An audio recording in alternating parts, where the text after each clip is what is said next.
అధ్యాయం 119 కీర్తన. ఓకే, 176 వచనాలు ఉంటాయి. ఎందుకుంటే చెప్తాను 176. అదేంటి సార్ అంటే ఉంటాయి, ఒక అర్థం ఉంది దానికి కూడా, ఉత్తిన లేవు. మనకి అఆలు ఎన్ని మొత్తం 53, ఏబిసిడీలు ఎన్ని 26.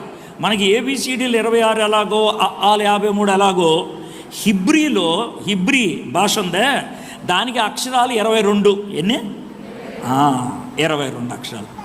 ఆ 22 అక్షరాలు ఏంటో ఈ 119 కీర్తన చూస్తే అర్థమైపోతుంది. మీరు 119 కీర్తన తీయండి, మొదటి వచనం పైన ఎల్ఎఫ్ అని ఉంటుంది, అది మొదటి అక్షరం అనమాట. 8 వచనాల తర్వాత బెత్ అని ఉంటుంది, అది రెండో అక్షరం అనమాట. ఆ విధంగా 22 అక్షరాలకి ఒక్కొక్క అక్షరానికి 8 వచనాలు. ఏంటి సార్ ఒక్కో అక్షరానికి 8 వచనాలు అంటే, ఒరిజినల్ హిబ్రీ భాషలో మొదటి 8 వచనాలు అలెఫ్ అనే మాటతో స్టార్ట్ అయినాయి, తర్వాత 8 వచనాలు బెత్ అనే మాటతో స్టార్ట్ అయినాయి. అలాగ 22 అక్షరాలని ఆధారం చేసుకొని ఒక్కొక్క అక్షరానికి 8 వచనాలు చొప్పున 176 వచనాలు రాశారు. దేని గురించి? ఒక్కదాని గురించే. ఏంటది? దేవుని వాక్యము.